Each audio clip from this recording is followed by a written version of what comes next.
සුබ දවසක් කියලා පිළිගන්නවා ඔයගොල්ලෝ හැමෝම සස්න සසන්තද YouTube channel එකට. හරි. අපි අද කතා කරන්න යන්නේ සම්භාවිතා පාඩමේ නියදි අවකාශයේ කොටුදැලක නිරූපණය සහ රුක්සටහන් භාවිතයයි. අපි මුලින්ම කතා කරමු නියදි අවකාශයේ කොටුදැලක නිරූපණය. මේක මම පොඩි සරල උදාහරණයකින් මුලින්ම පැහැදිලි කරලා දෙන්නම්. නියදි අවකාශය කියන එක නම් දැන් ඔයගොල්ලෝ දන්නවා ඇති. නියදි අවකාශය කියන්නේ කිසියම් පරීක්ෂණයක සම්පූර්ණ සිද්ධි අඩංගු කුලකයට. හරිද? එතකොට අපි දැන් A කියලා කාසියක් උඩ දාපුවාම ඒගෙන් අපට ලැබෙන්න පුළුවන් එක්ක සිරස නැත්තම් අගය. B උඩ දාපුවාම B ගෙන් ලැබෙන්න පුළුවන් එක්ක සිරස නැත්තම් අගය. එතකොට කාසි දෙකම එකවර උඩ දාපුවාම අපට නියදි අවකාශය මෙන්න මේ විදිහට ලියා ගන්න පුළුවන්. හරිද? එතකොට මේ නියදි අවකාශය මේ විදිහට ලිව්වහම අපෙන් අහුවොත් කාසි දෙකේම සිරස ලැබීමේ සම්භාවිතාව. ඒක අපිට කියන්න පුළුවන් නියදි අවකාශය දිහා බලලා වුණත්. හරි. අපි දැන් බලමු මේක කොහොමද කොටුදැලක නිරූපණය කරන්නේ කියලා. මේක කොටුදැලක නිරූපණය කරද්දී අපි මුලින්ම කොටුදැල අඳ ගන්න ඕන මෙන්න මේ විදිහට. එක් පැත්තක ලියන්න ඕන පළවෙනි පියවර. ඒ කියන්නේ A කාසිය. අනිත් පැත්තේ ලියන්නවා B කාසිය. එතකොට මෙතන අපි දාන්න ඕන A කාසිය උඩ දැම්මොත් ලැබෙන අවස්ථා. මොනවද ලැබෙන්නේ? A කාසිය උඩ දැම්මොත් අපට ලැබෙන්නේ මොනවද කියලා මෙතන සඳහන් කරන්න ඕන. ඒ වගේම තමයි මෙතන B කාසිය උඩ දැම්මොත් ලැබෙන්නේ මොනවද කියලා සඳහන් කරන්නත් ඕන.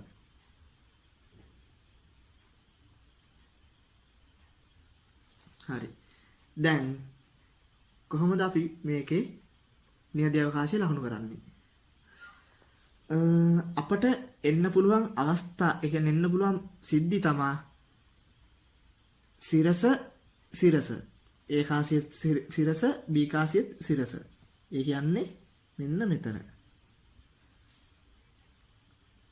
A කාසිය සිරස, B කාසිය අගය. A කාසියේ අගය, B කාසියේ සිරස.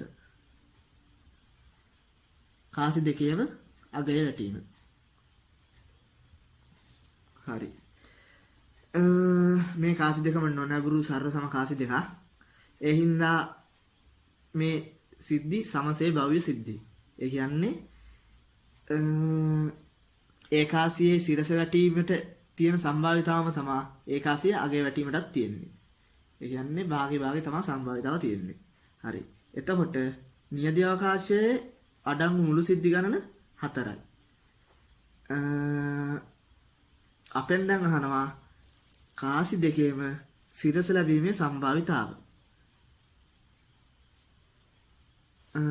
එතකොට කාසි දෙකේම සිරස ලැබීමේ සම්භාවිතාව වන්නේ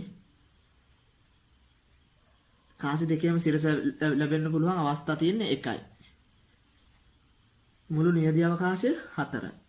එහෙනම් කාසි දෙකම සිරස ලැබීමේ සම්භාවිතාව වෙන්නේ 1/4. 4න් 1යි. එතකොට කාසි දෙකේම අගය ලැබීමේ සම්භාවිතාව.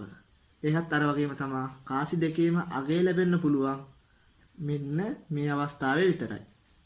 එතකොට කාසි දෙකේම අගය ලැබීමේ සම්භාවිතාව වෙන්නේ 4න් 1. A කාසිය සිරස සහ B කාසිය අගය ලැබීමේ සම්භාවිතාව. A කාසිය සිරස, B කාසිය අගය. ඒ කියන්නේ මෙන්න මේ අවස්ථාව. ඒකත් අර වගේම තමයි 4න් 1යි. A කාසිය අගය සහ B කාසිය සිරස ලැබීමේ සම්භාවිතාව. ඒකත් අර වගේම තමයි 4න් 1යි. හරි. මේ අපි කතා කරුවේ සරලම උදාහරණයක්. අපි බලමු ඊළඟට තියන්නේ මොකද්ද කියලා. හරි. දැන් අපිට තියෙන්නේ සර්ව සම සාධාරණ ධාතු කැට දෙකක් එකවර උඩ දාන අවස්ථාව. දැන් කලින් අවස්ථාවේ තිබ්බේ එක ඒකාසිය උඩ දාපුවාම ලැබෙන්න පුළුවන් එක්ක අගය නැත්තම් සිරස. දැන් මේ වෙලාවේ ධාතු කැටය උඩ දාපුවාම 1 2 3 4 5 6 ඔය විදිහට අගයන් 6ක් ලැබෙන්න පුළුවන්. එතකොට මේකේ නියදී අවකාශය ලියන්න ගියොත් නියදී අවකාශය අපිට ලියන්න වෙනවා සිද්ධි 36ක්. මොකද පළවෙනි ධාතු කැටයෙන් එනවා 6ක්. දෙවෙනි ධාතු කැටයෙන් මේ අගයන් එනවා 6ක්. එතකොට ඒ දෙක එකවර උඩ දාපුවාම අපිට සිද්ධි එනවා 36ක්. ඒක තමයි මේ කොටු දැලක ලකුණු කරලා තියෙන්නේ. හරි. අපෙන් දැන් අහනවා ඉරට්ටේ සංඛ්‍යා දෙකක් ලැබීමේ සම්භාවිතාව. ඉරට්ටේ සංඛ්‍යා දෙකක් ලැබීමේ සම්භාවිතාව හොයන්නේ කොහොමද? හරි. මං මේකේ ඉරට්ටේ සංඛ්‍යා දෙකක් ලැබීමේ සම්භාවිතාව මේ කොටු දැලේ කොටු කරලා පෙන්නන්න. ඉරට්ටේ සංඛ්‍යා දෙකක්.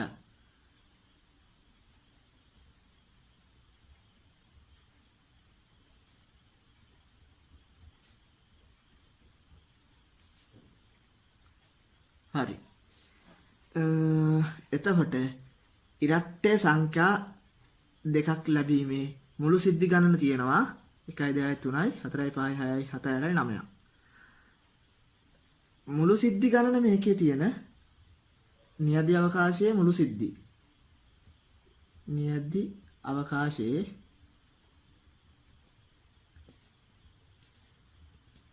මුළු සිද්ධි තියෙනවා 36ක්. එතකොට ඉරට්ටේ සංඛ්‍යා දෙකක් ලැබීමේ සිද්ධි තියෙන්නේ 9යි. එහෙනම් ඉරට්ටේ සංඛ්‍යා දෙකක් ලැබීමේ සම්භාවිතාව කියන්නේ 36න් 9යි. මේක අපිට තවත් සුළු කරලා ලියන්න පුළුවන්. 4න් 1යි. ඊළඟට අපෙන් අහන්නේ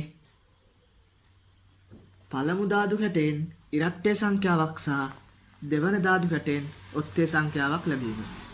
හරි. මම මේක පැහැදිලිව පේන්න ඕන හින්දා වෙන පාටකින් රවුම් කරලා පෙන්නන්නම්. පළමු ධාතු කැටයෙන් ඉරට්ටේ සංඛ්‍යාවක් සහ දෙවනි ධාතු කැටයෙන් ඔත්තේ සංඛ්‍යාවක් ලැබීම. හරි. එතකොට අපට ඒකටත් එන්නේ සිද්ධි 9ක්. ඒ කියන්නේ මෙතනත් සම්භාවිතාව අර වගේම 36න් 9ක්. ඒ කියන්නේ 4න් 1ක්. හරි. හරි. ඊළඟ උදාහරණයට යන්න අපි දැන්. පෙට්ටියක එකම තරමේ සුදු බෝල දෙකක් සහ රතු බෝල 4ක් ඇත. ඉන් එක් බෝලයක් ඉවතටගෙන වර්ණය පරීක්ෂා කර ආපසු පෙට්ටියට දමා තවත් බෝලයක් ගෙන වර්ණය පරීක්ෂා කරයි. ඒ කියන්නේ මේ ප්‍රතිස්ථාපන සහිත අවස්ථාවක්. ප්‍රතිස්ථාපන සහිත අවස්ථාවක් කියන්නේ කලින් කරපු උදාහරණ දෙක වගේමයි. ඒ වගේම අපට නියදී අවකාශයේ කොටු දැලේ සඳහන් කරන්න තියෙන්නේ. හරි. බලමු අපි කොහොමද කරන්නේ කියලා. රතු බෝල 4යි සුදු බෝල 2යි. මං රතු බෝල R අකුරෙන් ගත්තා R1 R2 R3 R4 කියලා. එතකොට සුදු බෝල ගත්තා W1 W2 කියලා. හරිද? එතකොට පළමු ගැනීම දෙවන ගැනීම මෙන්න මේ විදිහට කොටුතලේ ලකුණු කරගත්තා. දැන් අපෙන් අහන ප්‍රශ්නේ තමයි මේවා. බෝල දෙකම එකම වර්ණයෙන් වීම. හරි. අපි යමු කොටුතලට. බෝල දෙකම එකම වර්ණයෙන්. ඒ කියන්නේ එක්ක සුදු නැත්නම් රතු. මම ඒක කොටු කරන්නම්.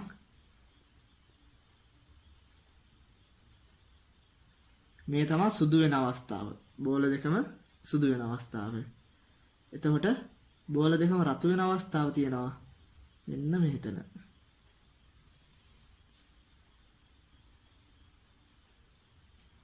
හරි. මේකෙත් අපට තියෙන මුළු සිද්ධි ගණන කීයද? නියදී අවකාශයේ තියෙන මුළු සිද්ධි ගණන 36යි. එතකොට මේ කොටු කරපු කෑල්ලේ තියෙන සිද්ධි ගණන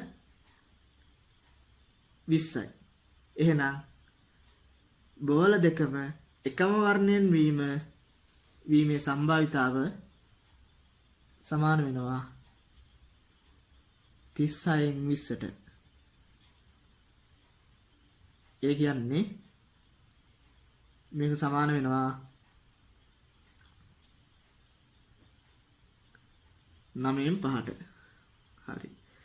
දැන් බලමු ඊළඟ ප්‍රශ්නේ. දෙවන බෝලය සුදු බෝලයක් වීම. හරි. මේකේ එතකොට අපිට පළවෙනි බෝලේ මොකක් වුණත් කමක් නැහැ. හැබැයි දෙවන බෝලය සුදු බෝලයක් වෙන්න ඕන. මම ඒක පැහැදිලිව වෙන්න වෙන පාටකින් ලකුණු කරන්නම්. මේ තමයි දෙවන ගැනීම. දෙවන බෝලය සුදු බෝලයක් කියන්නේ මෙන්න මේ දෙකෙන් එකක්. ඒ කියන්නේ මෙන්න මේ තීරුව.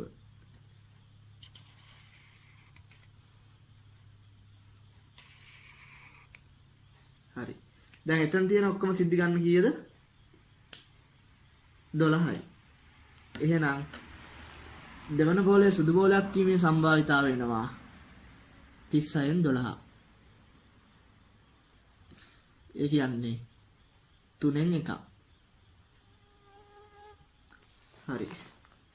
දැන් අපි යන් ඊළඟ කොටසට. ඒකේ කියන්නේ පළමු බෝලය රතු බෝලයක් වීමේ සම්භාවිතාව. පළමු බෝලය රතු බෝලයක්. පළමු බෝලය රතු බෝලයක් කියන්නේ මේ තමයි පළමු බෝලය. එහෙනම් මෙන්න මේ කෑල්ල තමයි එන්නේ.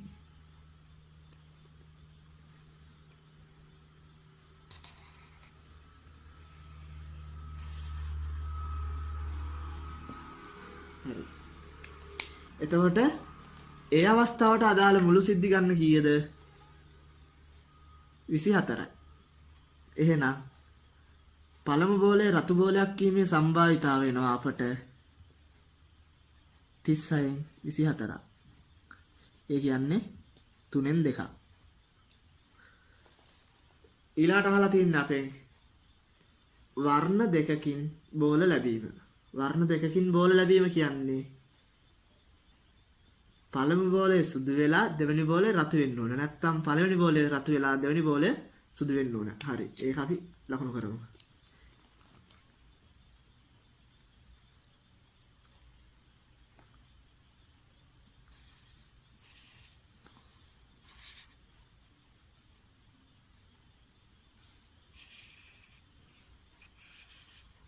මෙන්න මේවා තමයි වර්ණ දෙකකින් බෝල ලැබීම. ඒ කියන්නේ අපි කලින් කතා කරා බෝල දෙකම එකම වර්ණයෙන් වීම. එතකොට බෝල දෙකම එකම වර්ණයෙන් නෙමෙයි නම් ඉතුරු ඔක්කොම වර්ණ දෙකකින් බෝල ලැබීම. හරි. එතකොට එතන තියෙනවා මුළු සිද්ධි 16ක්. මුළු සිද්ධි 16ක් කියන්නේ අපිට වර්ණ දෙකකින් බෝල ලැබීමේ සම්භාවිතාව එනවා 36න් 16ක්. ඒ කියන්නේ 9න් 4ක්. හරි. දැන් අපි බලමු ප්‍රතිස්ථාපන රහිත අවස්ථාවක්. ඒ කියන්නේ මෙන්න මේ ගැටලුවේ වගේ ආකාරයක්. මල්ලක රතු බෝල දෙකක් සහ නිල් බෝල තුනක් තියෙනවා. මින් අහඹු ලෙස එක් බෝලයක් ඉවතටගෙන නැවත නොදමා තවත් බෝලයක් ඉවතට ගනු ලැබේ. දැන් මේකේ නියදී අවකාශය අපට කොටුදලක දක්වන්න තියෙනවා. හරි. බලන්න මේකේ එක් බෝලයක් ඉවතට අරන් ආය ඒක අපි දාන්නේ නැහැ. එතකොට පළවෙනි අවස්ථාවේ රතු බෝල දෙකයි නිල් බෝල තුනක් තිබ්බා. අපි රතු බෝලයක් ඉවතට ගත්තොත් රතු එකයි නිල් තුනයි. නිල් බෝලයක් ඉවතට ගත්තොත් රතු දෙකයි නිල් දෙකයි. එතකොට දෙවන අවස්ථාව සම්භාවිතාවයි පළවෙනි අවස්ථාවේ සම්භාවිතාවය ගැන අපි පොඩ්ඩක් කල්පනා කරන්න ඕන. දෙවෙනි අවස්ථාවේ සිද්ධි ගානයි පළවෙනි අවස්ථාවේ සිද්ධි ගානයි ගැන පොඩ්ඩක් හිතන්න ඕන. හරි. බලමු. එතකොට අපි රතු බෝල ගත්තොත් R1 R2 කියලා, නිල් බෝල ගත්තොත් B1 B2 B3 කියලා අපට මුලින් ගන්න රතු බෝල් මුලින් රතු R1 ගත්තොත් ආය දෙවෙනි අවස්ථාවේ R1 තියෙන්න බෑ. ඒ කියන්නේ R1 කියන සිද්ධිය පවතින්න බෑ. ඒ වගේම තමයි R2 කියන සිද්ධිය පවතින්නත් බෑ. ඔය වගේ මෙන්න මේ කියන සිද්ධි ටික මේ අවස්ථාවේ පවතින්න බෑ. එතකොට මේකේ නියදී අවකාශය R1 R2 R1 B1 R1 B2 R1 B3 අන්න ඔය ආකාරයට තමයි මේකේ නියදී අවකාශය යන්නේ. හරි. ඒක කොටු දැලක දක්වන්න පුළුවන් මෙන්න මේ ආකාරයට. මෙන්න මං මේකේ වෙන පාටකින් ලකුණු කරන්නම්. අපි ලකුණු කරන්න ඕන නැති සිද්ධි ටික මේවා ලකුණු කරන්න එපා. මං ඔයාලට පැහැදිලි වෙන්න ලකුණු කරන්නේ. එතකොට මෙන්න මේ සිද්ධිය නෑ මේකේ. R1 කියන එක. R2 කියන එකත් නෑ. B1 කියන එකත් නෑ. B2 කියන එකත් නෑ. B3 කියන එකත් නෑ. ඔන්න ඔය ටික ලකුණු කරන්න බෑ. ඔය මං තැඹිලි පාට පෑනේ ලකුණු කරපු ටික ලකුණු කරන්න බෑ. මේක තමයි එතකොට මේකට අදාළ නියදී අවකාශය වෙන්නේ. නියදී අවකාශය කොටු දැලක නිරූපණය කරන්නේ මෙන්න මෙහෙමයි. එතකොට මේකේ තියෙන මුළු සිද්ධි ගාන කීයද? දැන් කලින් වගේ ගත්තොත් මේ පැත්තට 5යි මේ පැත්තට 5යි. එතකොට ඇතුලේ තියෙන්න ඕන ඔක්කොම 25ක් තියෙන්න ඕන. හැබැයි මේ 25 මෙන්න මේ පහ අඩංගු නැහැ. ඒ කියන්නේ මෙතන තියෙන නියදී අවකාශයේ මුළු සිද්ධි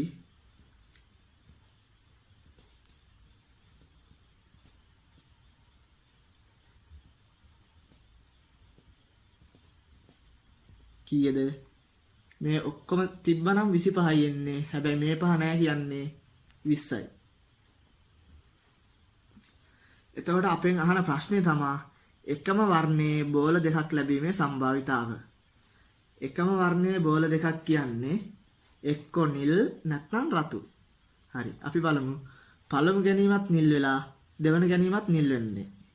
ඒ කියන්නේ මෙන්න මේ ටික. මෙන්න මේ ටික. පළමු ගැනීම රතු වෙලා දෙවෙනි ගැනීමත් රතු වෙන්නේ මෙන්න මේ ටික.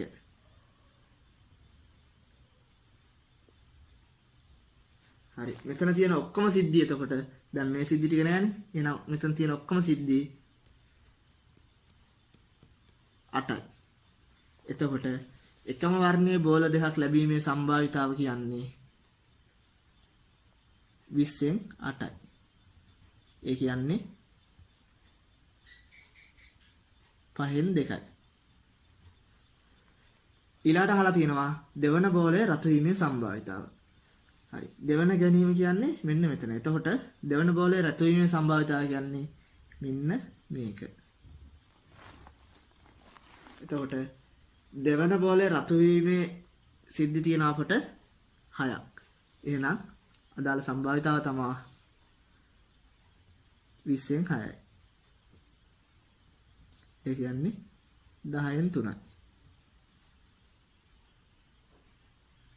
හරි. දැන් අපි ඒ වගේ තව ගැටලුවක් බලමු. බඳුනක එකම හැඩෙන් හා එකම තරමේ කිරි රස ටොපි 3යි, දොඩම් රස ටොපි 2යි, සියඹලා රස ටොපි 1යි. සඳරු මින් එක ටොපියක් අහඹු ලෙසගෙන රස කර බැලුවාය. ඒ කියන්නේ රස කර බැලුවා කියන්නේ ඒක ආයේ දාන්න නැහැ. ඊට පස්සේ සඳරු කරනවා තව ටොපියක් අරන් මිතුරියක් වෙන ජෙසීට දෙනවා. අපිට කියලා තියෙනවා මේකේ නියදී අවකාශය කොටු දැලක දක්වන්න කියලා.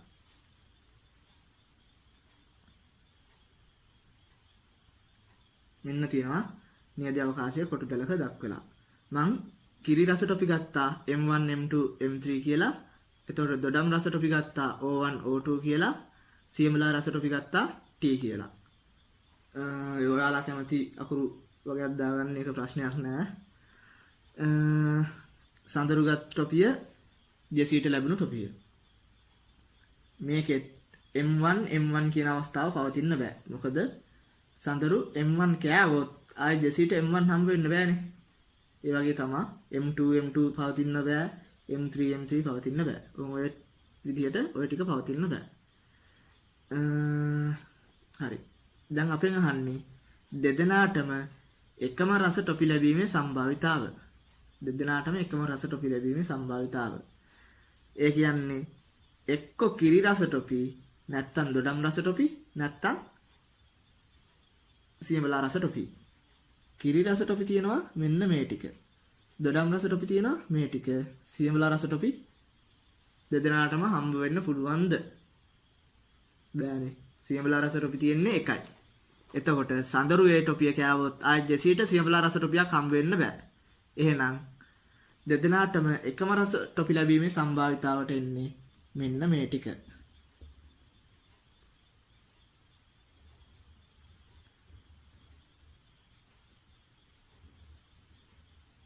මෙන්න මේ ටික විතරයි. ඒ කියන්නේ ඔක්කොම එනවා 12. හරි. දැන් මේකේ තියෙන මුළු සිද්ධි ගන්න කීයද?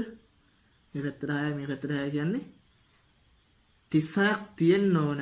හැබැයි මේ 6 නැහැ. ඒ 6 නැත්තම් ප්‍රතිස්ථාපන රහිත හින්දා මේ 6 මේ සිද්ධි 6 නැහැ. එහෙනම් ඔක්කොම තියෙන සිද්ධි ගාන 30යි.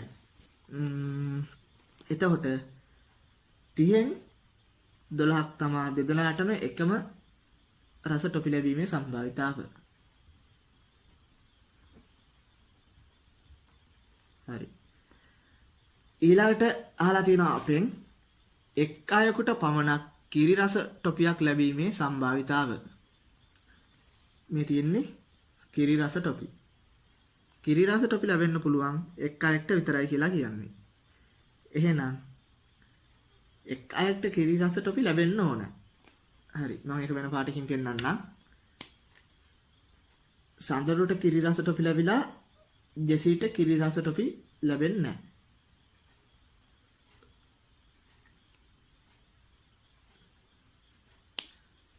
සමාවෙන්න කලින් ගානේ මෙන්න මේක මෙතනින් එන්න ඕන. පොඩ්ඩක් දුනා. හරි. එතකොට බලන්න කලින් ගැටලුව ආපහු කලින් කොටස දෙදෙනාටම එකම රස ටොපි ලැබීමේ සම්භාවිතාව. එක්ක කිරි රස ටොපි දෙදෙනාටම නැත්තම් දෙදෙනාටම දොඩම් රස ටොපි සියඹලා රස ටොපි ලැබෙන්න බෑ දෙදෙනාටම. මොකද එක ටොපියයි තියෙන්නේ. එතකොට දොඩම් රස ටොපි ලැබෙන්න පුළුවන් සිද්ධි තියෙන දෙකයි. කිරි රස ටොපි ලැබෙන්න පුළුවන් සිද්ධි තියෙනවා 6ක්. එහෙනම් දෙදෙනාටම එකම රස ටොපි ලැබීමේ සම්භාවිතාව කියන්නේ 30න් 8යි. ඒ කියන්නේ 15න් 4යි. හරි. එක් අයෙකුට කිරි රස ටොපියක් ලැබීමේ සම්භාවිතාව. මම ඒක වෙන පාටකින් ලකුණු කරන්නම්. සඳරුට කිරි රස ටොපියක් ලැබීමේ සම්භාවිතාව කියන්නේ මෙන්න මේ ටික. එතකොට ජෙසීට කිරි රස ටොපියක් ලැබීමේ සම්භාවිතාව කියන්නේ මෙන්න මේ ටික. එහෙනම් එක් අයෙකුට කිරි රස ටොපියක් ලැබීමේ මුළු සම්භාවිතාව වෙනවා මෙතන තියෙන 18ක් 30න් 18ක්.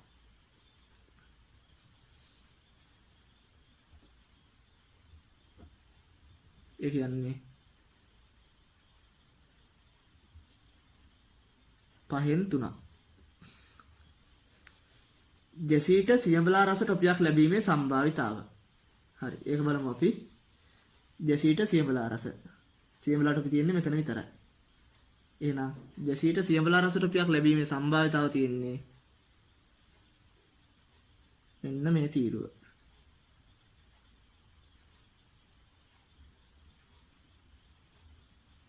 ඒ කියන්නේ සිද්ධි 5යි.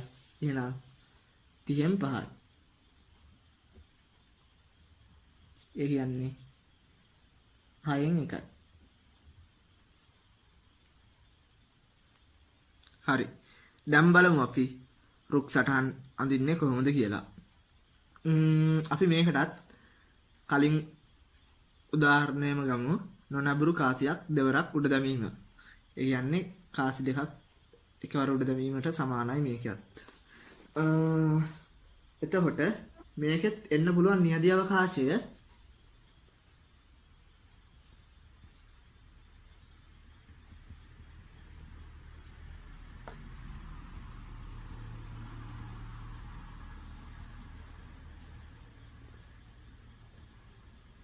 මෙන්න මේ 4. හරි. දැන් අපි මේකට රුක් සටහන අඳින්නේ කොහොමද කියලා බලමු. රුක් සටහන අඳිද්දී අපට පියවර කිහිපයකට අඳින්න පුළුවන්. දැන් මෙතන තියෙන්නේ පියවර 2යි. නොනබුරු කාසියක් දෙවරක් උඩ දමනවා. එතකොට අපි මේ පියවර වෙන වෙනම අඳින්න ඕනේ. හරි. පළවෙනි පියවර මොකද්ද? පළවෙනි පාර උඩ දාන එක තමයි පළවෙනි පියවර. ඒ කියන්නේ පළමු දැමීම.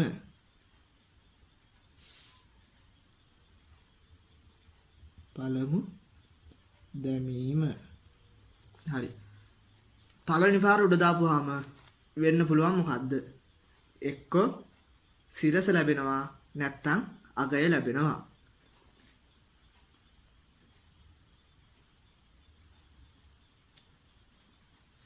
එක්ක සිරස නැත්නම් අගය. එතකොට රුක්සටහනේ මේ අත්තේ කෙලවර ලියන්නේ අපට ලැබෙන්නේ මොනවද කියන එක. මේ අත්ත මත ලියනවා ඒ අවස්ථාවට අදාළ සම්භාවිතාව.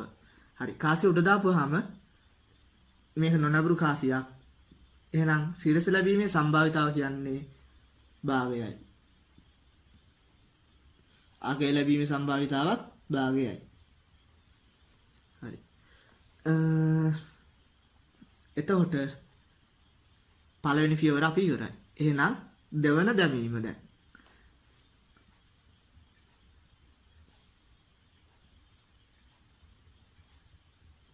මේ වෙලාවේ පළවෙනි පාර සිරස වැටිලා දෙවන දැමීම වෙන්න පුළුවන්. නැත්තම් පළවෙනි පාර අගය වැටිලා දෙවෙනි දැමීම වෙන්න පුළුවන්. අපි දන්නේ නැහැ මොකක් වැටිලාද වෙන්නේ කියලා. ඒ හින්දා මේ දෙකටම අඳින්න ඕනේ.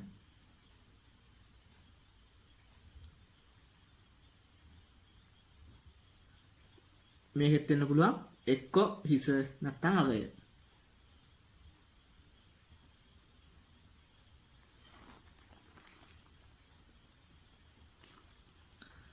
මේකෙත් සම්භාවිතාව අර වගේමයි නොනබුරු කාසියක්.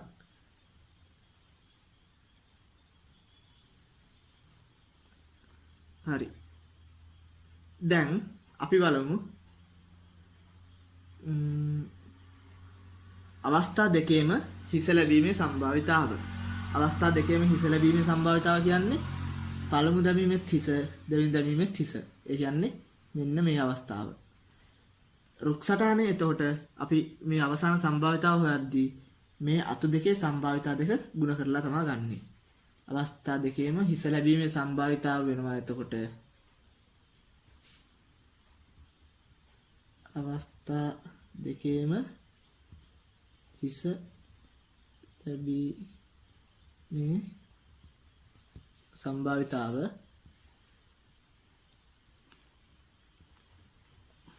මෙතන සම්භාවිතාව වැඩි කිරීම මෙතන සම්භාවිතාව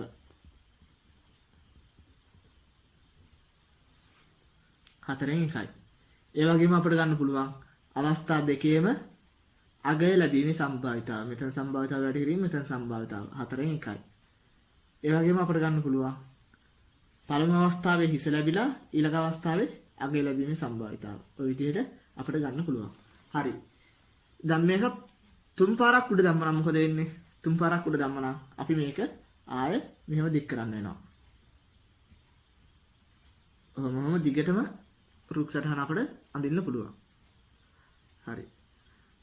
දැන් මෙතන කාසියක් නුඩ දැම්මේ. කාසියේ එක් අවස්ථාවක තියෙන්නේ ප්‍රතිඵල දෙකයි. අපි හිතමු ධාතු කැටයක් උඩ දැම්මා කියලා. ධාතු කැටයක් උඩ දැම්මොත් මේකේ එක් අවස්ථාවක ප්‍රතිඵල 6ක් තියෙනවා.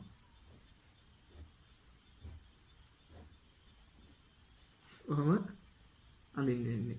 එතකොට මේක ආය ඔහොම අඳින්න වෙන්නේ. හරිද? හරි. දැන් අපි යන් ඊළඟ උදාහරණයට. පෙට්ටියක රතු පැන්සල් 4ක් සහ කළු පැන්සල් 2ක් තියෙනවලු. මෙම පෙට්ටියෙන් අහඹු ලෙස පැන්සලක් ගෙන එය නැවත පෙට්ටියට දමා, ඒ කියන්නේ ප්‍රතිස්ථාපන සහිතව ආපහු පැන්සලක් ගන්නවලු. මං මෙම උදාහරණයෙම ප්‍රතිස්ථාපන සහිත එකයි ප්‍රතිස්ථාපන රහිත එකයි දෙකම පැහැදිලි කරන්න. පළවෙනි අවස්ථාව තමයි ප්‍රතිස්ථාපන සහිතව. මම ප්‍රතිස්ථාපන සහිතව එකට රුක් සටහන අඳින්නම්.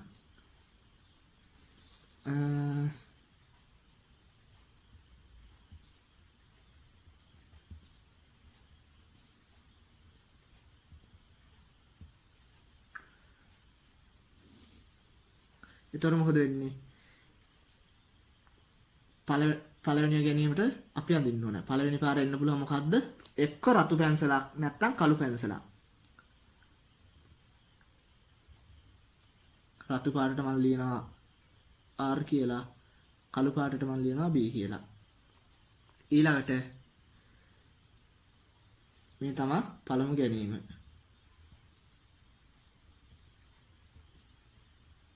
දෙවන ගැනීම වෙන්න පුළුවන්. ඒ රතු නැත්තම් කළු. එක්ක රතු නැත්තම් කළු. දෙවන ගැනීම. හරි. දැන් මේ ප්‍රතිස්ථාපන සහිත අවස්ථාව. ඒ කියන්නේ පෙට්ටියෙන් පැන්සලක් අරන් ආපහු දාලා තමයි ඊළඟ පැන්සල ගන්නෙ. එතකොට මුළු පැන්සල් තියෙනවා 6ක්.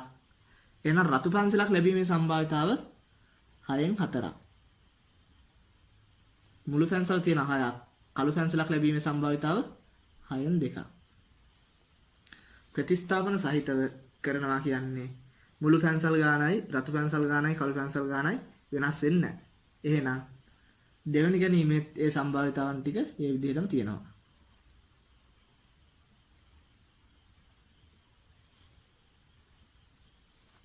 හරි. ඔය තමයි ප්‍රතිස්ථාපන සහිත අවස්ථාව. එතකොට ප්‍රතිස්ථාපන සහිත අවස්ථාවේ බලමු අපි මේ එක් ප්‍රශ්නෙට උත්තර එන්නේ කොහොමද කියලා. පැන්සල් දෙකම රතු පාට වීමේ සම්භාවිතාව. පැන්සල් දෙකම රතු පාට කියන්නේ මෙන්න මේ අවස්ථාව. එහෙනම් ඒ සම්භාවිතාව වෙනවා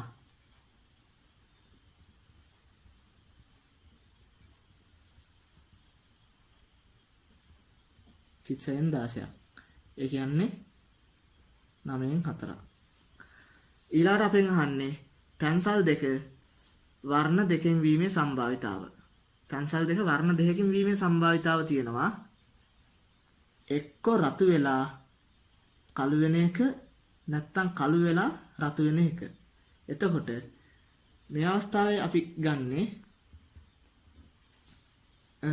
පළවෙනි එක රතු ඊට පස්සේ කළු. අපි මම මේ සම්භාවිතාව ලියා ගන්නම්.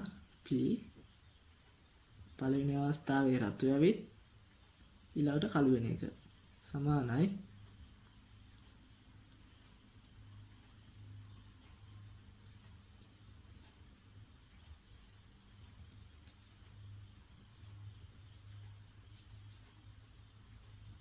නමෙන් 2යි. ඒ වගේම පළවෙනි අවස්ථාවේ කළු ඇවිත් ඊළඟ අවස්ථාවේ රතු එන සම්භාවිතාව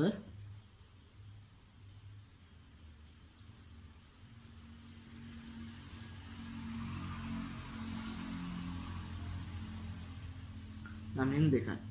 එහෙනම් වර්ණ දෙකකින් වීමේ සම්භාවිතාව කියන්නේ මේ දෙකේ එකතුව.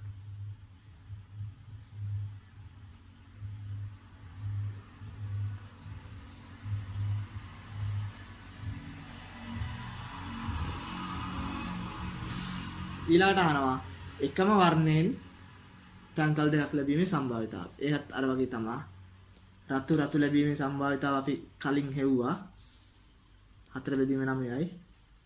කළු ලැබීමේ සම්භාවිතාව කියන්නේ 6න් 2 වැඩි කිරීම 6න් 2. ඒ කියන්නේ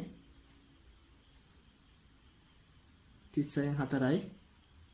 ඒ කියන්නේ 9න් 2යි. එහෙනම් තුන්වෙනි අවස්ථාවට අදාළ මුළු සම්භාවිතාව කියන්නේ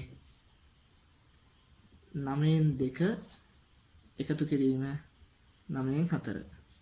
ඒ කියන්නේ 9න් 6යි නැත්නම් 3න් 2යි. හරි. අපි ඔය කතා කරුවේ ප්‍රතිස්ථාපන සහිත අවස්ථාව.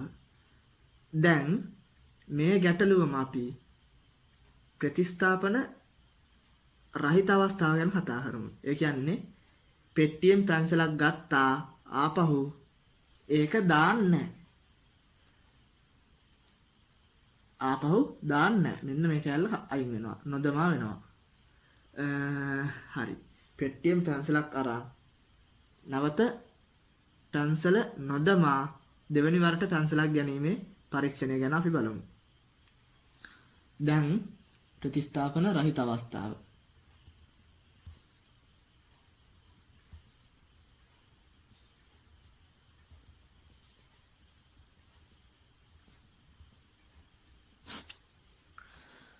එතකොට මේ වෙලාවේ රුක් සටහන අඳිනවා පළවෙනි ගැනීමට දෙවෙනි ගැනීමට.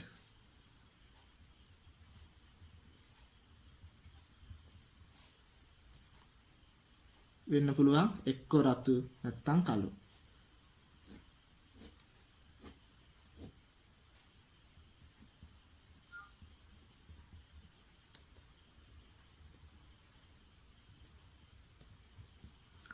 හරි. දැන් බලමු මොකද වෙන්නේ කියලා. මම මෙතන රූපයක් ඇඳ ගන්නවා. මුලින් තිබ්බා රතු 4යි කළු 2යි. ඊට පස්සේ මෙහෙම තමයි දැන් පෙට්ටිය තියෙන්නේ. එතකොට පළවෙනි ගැනීමේ කිසි ප්‍රශ්නයක් නැහැ. ඔක්කොම තියෙනවා 6ක්. 6න් 4ක් කළු රතු. 6න් 2ක් කළු. හරි. අපි ගත්තේ රතු පැන්සලක් නම් දැන් මෙතනින් ඉස්සරහට යන්නේ අපි රතු පැන්සලක් ගත්තා නම් මොකද වෙන්නේ?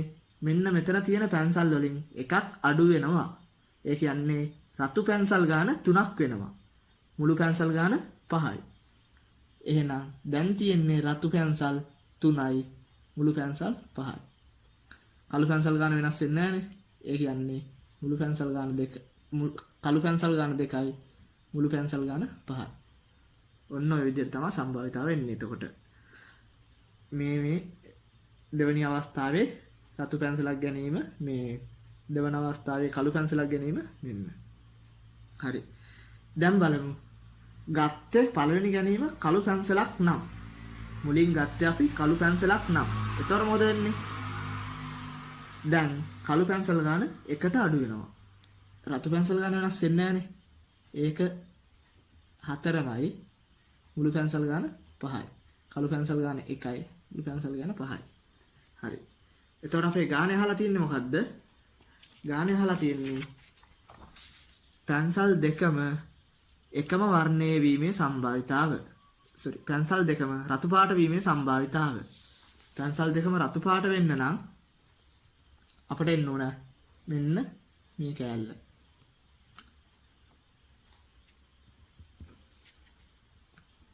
දැන් කලින් වගේම මේ විදිහට වැඩ කරලා ගන්න පුළුවන්.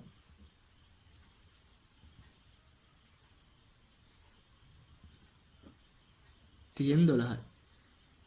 ඒ කියන්නේ අපිට එනවා 5න් 2යි. එතකොට දෙවෙනි කොටසේ අපෙන් අහන්නේ පැන්සල් දෙක වර්ණ දෙකකින් වීමේ සම්භාවිතාව. ඒ කියන්නේ එක්ක රතු ඇවිත් කළු වෙන්න ඕන නැත්නම් කළු ඇවිත් රතු වෙන්න ඕන. අපි අර වගේම ලියමු.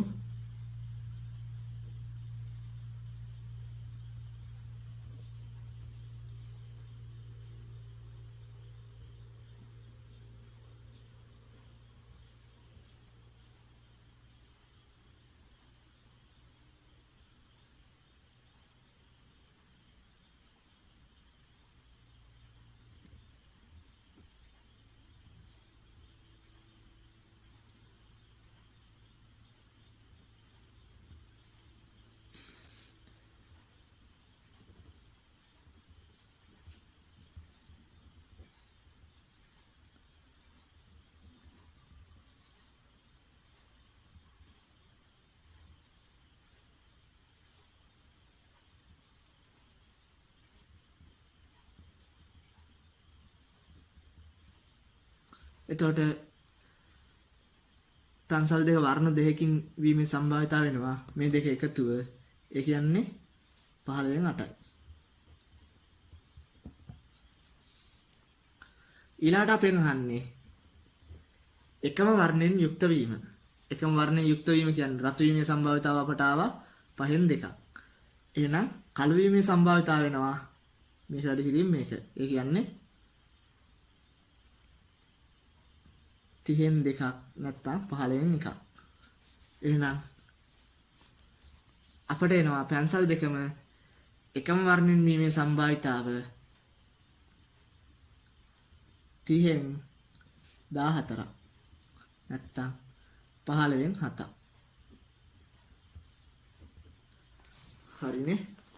මේක ආවේ 5න් 2යි 15න් 1යි එකතු වෙලා. හරි. අපි දැන් යන් ඊළඟ ගැටලුවට. ප්‍රශ්න බලමු. පාපන්දු කණ්ඩායමක එනම් ක්‍රීඩකයෙක් එක්තරා තරගයකට ක්‍රීඩා කිරීමේ සම්භාවිතාව 4න් 3කි. ඒ ක්‍රීඩකයා එම තරගයට ක්‍රීඩා කරොත් තරගයෙන් ජය ලැබීමේ සම්භාවිතාව 8න් 5ක් වන අතර ක්‍රීඩා නොකළහොත් ජය ලැබීම සහ පරාජය වීම සමසේ භව්‍ය වේ. හරි. සමසේ භව්‍ය කියන එක දන්නවා ඔයගොල්ලෝ. සමසේ භව්‍ය කියන්නේ ජය ලැබීම හා පරාජය වීම එක සමානව වෙන්න පුළුවන් කියන එක. ඒ කියන්නේ ජය ලැබීමේ සම්භාවිතාවත් භාගයයි පරාජය ලැබීමේ සම්භාවිතාවත් භාගයයි. මෙතන තියෙන්නේ සිද්ධි දෙකක් හින්දා. සිද්ධි තුනක් තිබ්බොත් 3 වෙනවා. හරි. අපෙන් අහනවා එනම් ක්‍රීඩකයා ක්‍රීඩා නොකිරීමේ සම්භාවිතාව. එහෙනම් ලේසි ප්‍රශ්නයක් නේ. ඒ ක්‍රීඩකයා ක්‍රීඩා කිරීමේ සම්භාවිතාව කියලා තියෙනවා 4න් 3ක්. එහෙනම් ක්‍රීඩා නොකිරීමේ සම්භාවිතාව වෙනවා එතන තියෙන්න පුළුවන් සිද්ධි දෙකයිනේ. එක්ක ක්‍රීඩා කිරීම නැත්නම් ක්‍රීඩා නොකිරීම. එහෙනම් ක්‍රීඩා නොකිරීමේ සම්භාවිතාව මෙන්න මේක. ඒ කියන්නේ 4න් 1යි. ඊළඟට අපි අහනවා ඒ ක්‍රීඩකයා තරගයට ක්‍රීඩා නොකළහොත් ජය ලැබීමේ සම්භාවිතාව. ඒකත් ලේසි ප්‍රශ්නයක්. මෙහි කියලා තියෙනවා ඒ ක්‍රීඩා නොකළහොත් ජය ලැබීම සහ පරාජය වීම සමසේ භව්‍ය වේ කියලා. එහෙනම් ඒ ක්‍රීඩා කරන්නේ නැත්නම් මෙම තරගයේ ජය ලැබීමේ සම්භාවිතාවයි පරාජය වීමේ සම්භාවිතාවයි භාගයයි. ඒකත් ලේසි ප්‍රශ්නයක්. හරි. දැන් අපිට කියලා තියෙනවා මේකට අදාළ රුක් සටහන අඳින්න කියලා. ප්‍රශ්නය අපව කියව ගන්න. දැන් අපි රුක් සටහන අඳිමු. හරි. දැන් මේකේ වෙන්න පුළුවන් අවස්ථා දෙක මොනවද? ඒ කියන්නේ මේකේ පියවර දෙක මොනවද? මේකේ තියෙන පියවර දෙක මොනවද? කලින් නම් පැහැදිලිව තිබ්බා. මල්ලක් තිබ්බා. ඒකට අත දැම්ම බෝලයක් ගත්තා. ආය අත දැම්ම බෝලයක් ගත්තා. ඒ වගේ පැහැදිලිව තිබ්බා. මේකේ වෙන්න පුළුවන් පියවර දෙක තමයි ඒ ක්‍රීඩකයා ක්‍රීඩා කරොත් ජය ලැබීමේ සම්භාවිතාව අපිට දීලා තියෙනවා. එතකොට අපි මේකේ පළවෙනි පියවර විදිහට ගන්න වෙන්නේ ඒ ක්‍රීඩා කරනවද නැද්ද කියන එක තමයි මේකේ පළවෙනි පියවර විදිහට ගන්න වෙන්නේ. හරි. ඊළඟ පියවර තමයි තරගය ජයග්‍රහණය කරනවද පරාජය වෙනවද කියන එක. එහෙනම් රුක් සටහන අඳිමු.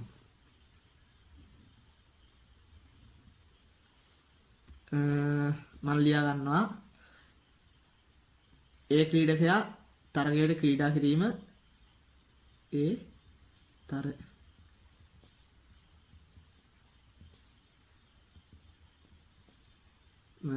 මේක මම ලියා ගන්නවා x කියලා. ඒ තරගයට ක්‍රීඩා නොකිරීම ලියා ගන්නවා y කියලා. නැත්නම් අපිට ඕන x dash කියලා ලියා ගන්න පුළුවන්. x dash කියලා ලියා ගන්නවා. එතකොට මම මෙතන දානවා ඒ ක්‍රීඩකයා තරගයට ක්‍රීඩා කිරීම. ඒ ක්‍රීඩකයා තරගයට ක්‍රීඩා නොකිරීම. ඒ ක්‍රීඩකයා තරගයට ක්‍රීඩා කිරීමේ සම්භාවිතාව අපිට දීලා තියෙනවා 4න් 3යි කියලා. එතකොට අපි කලින් හොයාගත්ත තරගයට ක්‍රීඩා නොකිරීමේ සම්භාවිතාව 4න් 1යි. ඒ ටික මෙතන දාමු.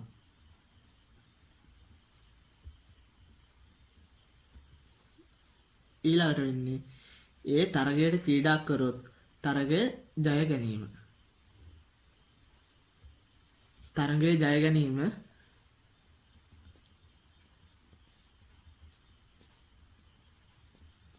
මම දානවා W කියලා. තරගයේ පරාජය වීම මම දානවා W dash කියලා. එතකොට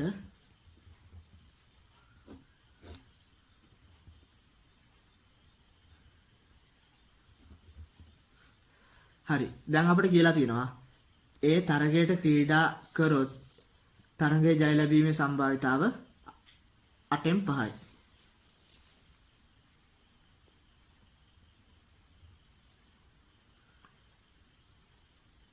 එතකොට ඒ ක්‍රීඩා කරොත් තරගයේ පරාජය වීමේ සම්භාවිතාව කියන්නේ 8න් ඉතුරු ටික 3යි. මේක සමසේ බහුවය කියලා දීලා තියෙනවා.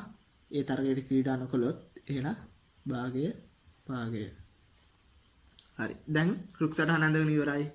දැන් අපට මෙම ගැටලුවේ අහන ඕනෑම ප්‍රශ්නයක් විසඳන්න පුළුවන්. මෙම කණ්ඩායම ජය ලැබීමේ සම්භාවිතාව. ජය ලැබීමේ සම්භාවිතාව කියන්නේ මේ සම්භාවිතාවයි දෙකේ එකතුව. ඒ කියන්නේ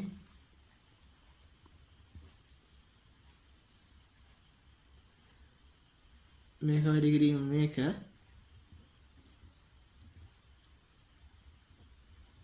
එකතු කිරීම මේක වැඩි කිරීම මේක.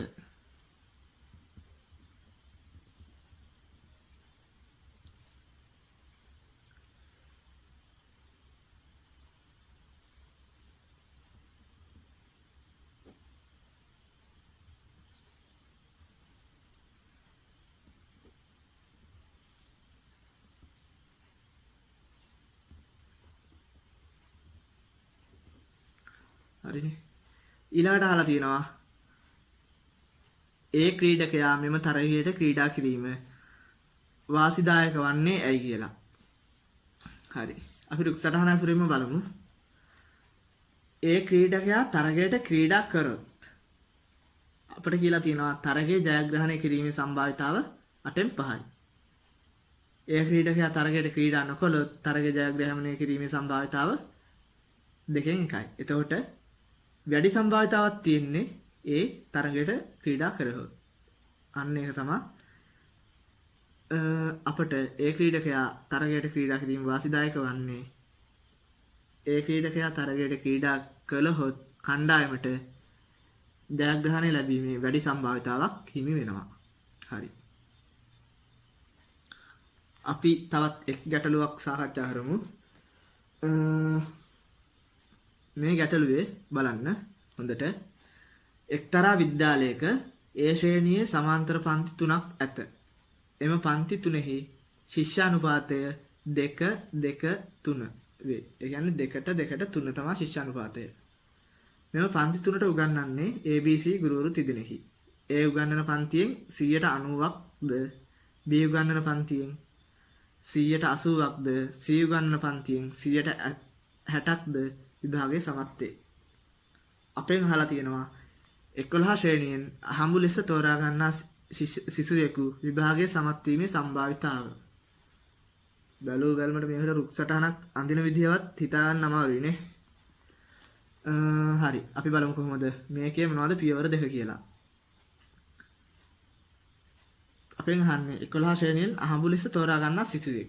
එතකොට මේකේ පළවෙනි පියවර තමයි ශ්‍රේණියක් තෝරා ගන්න එක. ඊට පස්සේ එන ළමයා සමත්ද අසමත්ද කියලා බලන එක තමයි ඊළඟ පියවර. හරිනේ. එක ශ්‍රේණියකින් ළමෙක් තෝරා ගන්න එක තමයි පළවෙනි පියවර. ඊළඟ පියවර ඒ එන ළමයා සමත්ද අසමත්ද කියලා බලන එක. හරි. දැන් ඒ උගන්වන පන්තියේ සමත් වෙන ප්‍රතිශතය 90%යි. 90%ක් සමත් වෙනවා නම් ඒ උගන්වන පන්තියේ සමත් වෙන සම්භාවිතාව කියන්නේ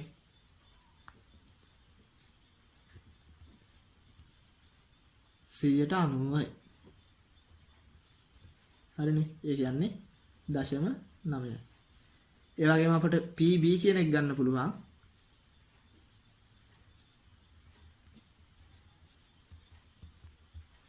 ඒ වගේම PC කියන එක ගන්න පුළුවන්.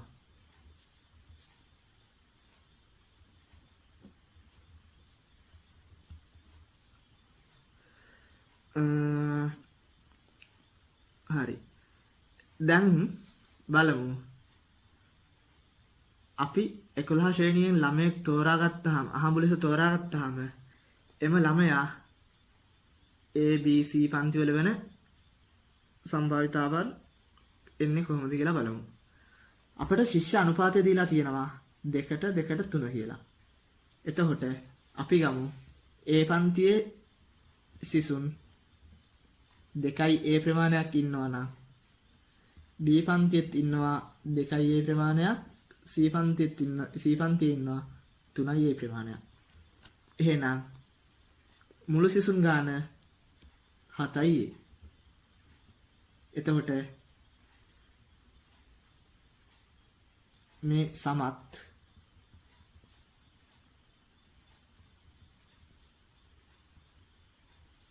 දැන් අපි ගමු අදාළ මේ කියන්නේ තෝරා ගන්න ශිෂ්‍යයා ඒ පන්තියේ වීමේ සම්භාවිතාව. තෝරා ගන්න ශිෂ්‍යයා ඒ පන්තියේ වීමේ සම්භාවිතාව ඒකේන අපට 7යි ඒ වලින් 2යි ඒ කියන්නේ 7න් 2ක්. ඔය වගේම B වලින් වීමේ සම්භාවිතාව වෙනවා 7න් 2ක්. C වලින් වීමේ සම්භාවිතාව වෙනවා 7න් 3ක්. දැන් අපට රුක් සටහන අඳ ගන්න පුළුවන්. පළවෙනි පියවර වෙන්නේ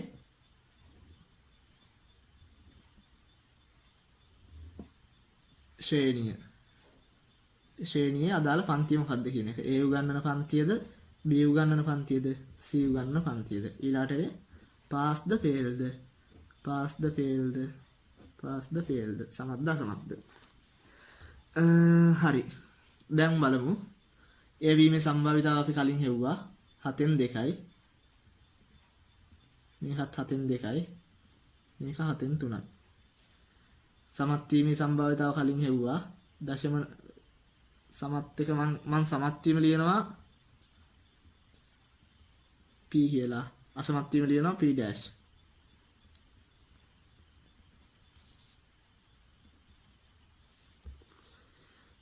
එතකොට සමත්ද අසමත්ද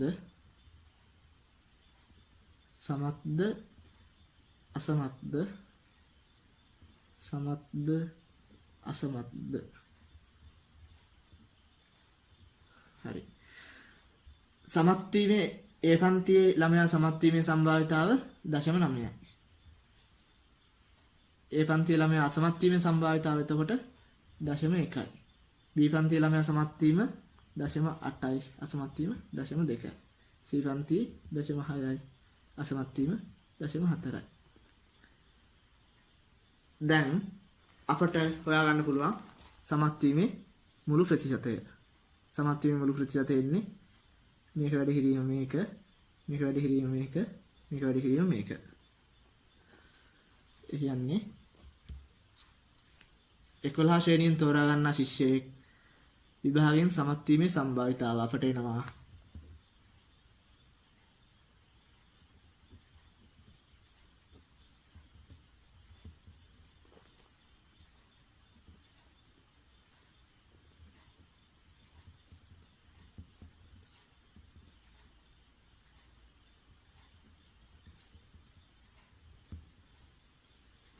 මෙන්න මේක සුළු කරපුවාම අපට එනවා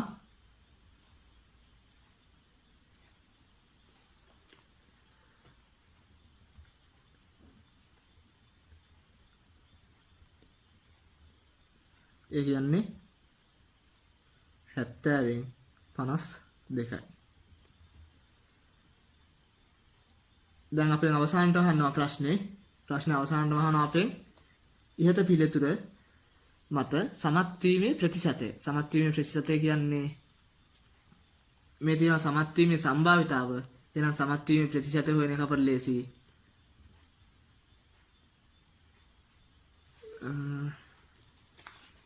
සමත් වීමේ ප්‍රතිශතය අපට හොයන එක ලේසියි. 52 බෙදීම 70 වැඩි කිරීම 100%. මේක සුළු කරපුවාම අපිට ගන්න පුළුවන් සමත් වීමේ ප්‍රතිශතය.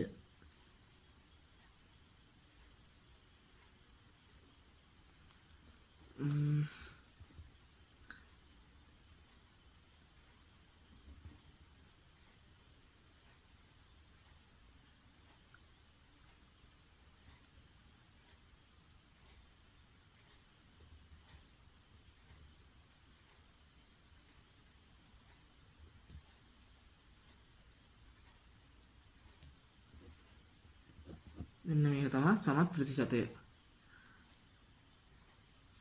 හරි එහෙනම් අපේ පාඩම අදට ඉවරයි. ඔයගොල්ලන්ට සුබ දවසක්.